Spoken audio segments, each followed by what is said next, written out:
award-winning series Biography comes the uncut story of 3 women who broke into a man's world and made the bikini a crime-fighting tool. Charlie's Angels, as Blow-Dry Week begins on Biography. Premieres next on A&E.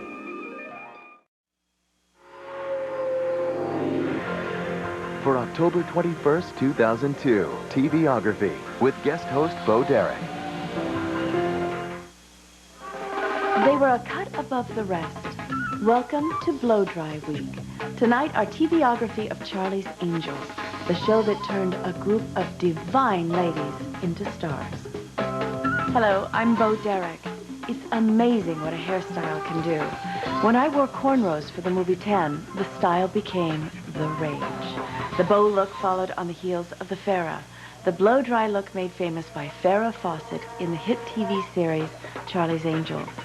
Every week, the Angels fought crime, always got the bad guy, and looked fabulous.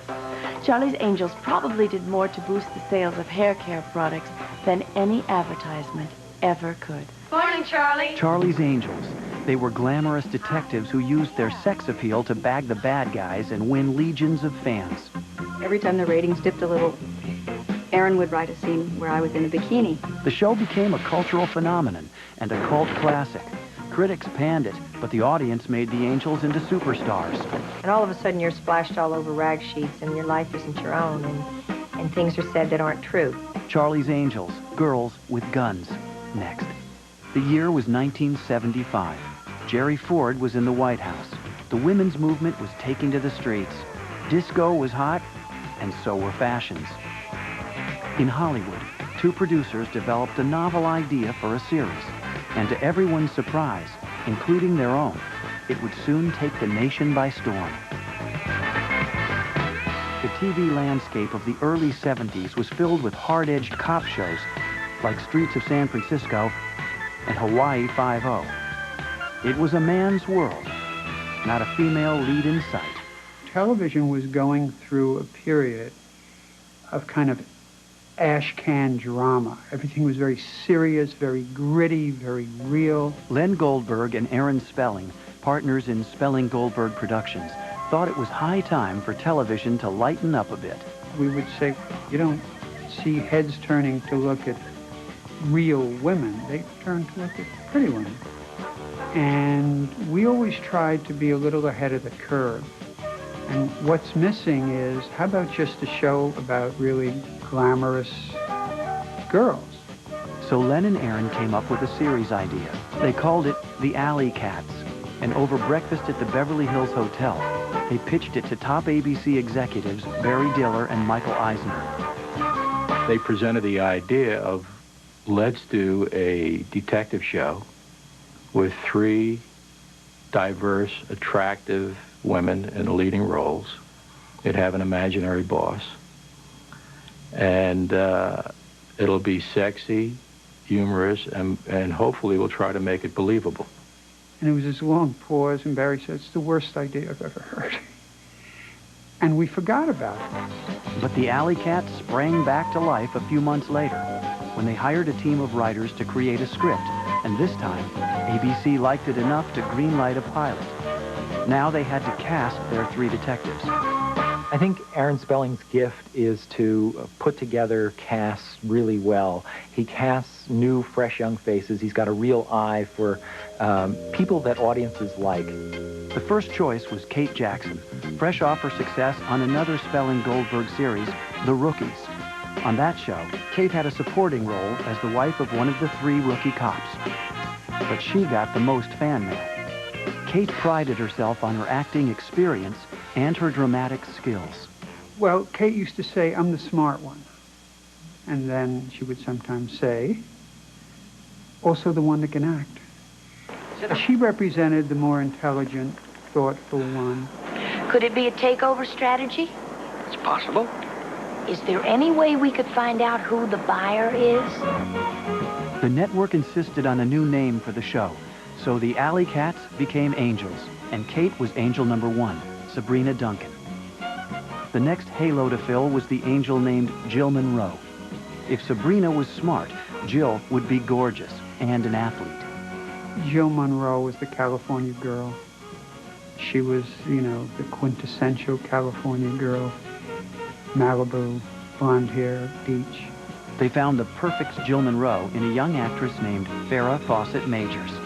She was from Texas, not Malibu, but when she arrived in Hollywood, casting directors took notice.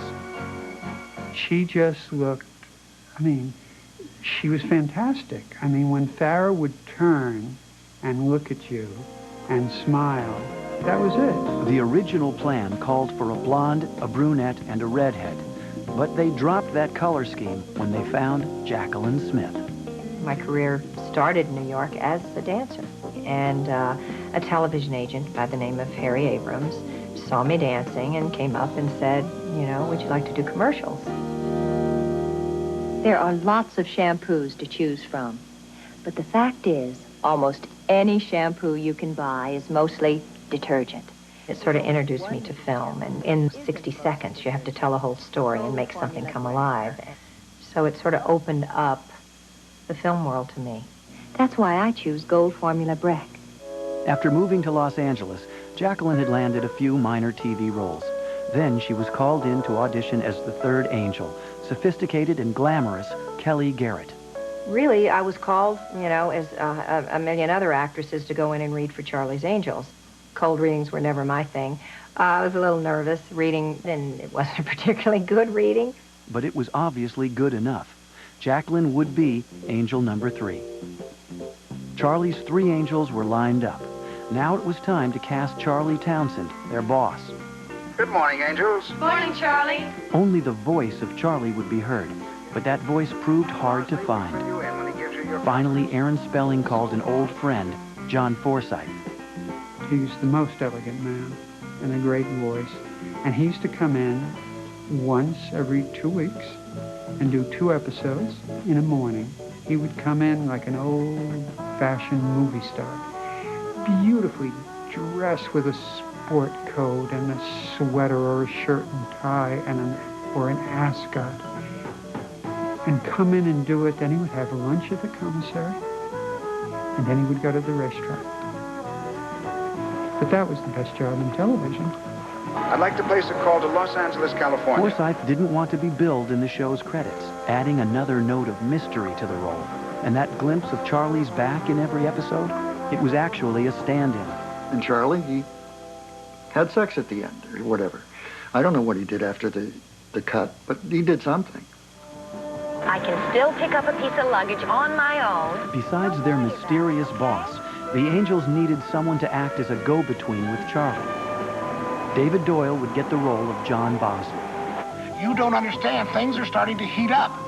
We just wanted someone who would remind you of your uncle, your favorite uncle.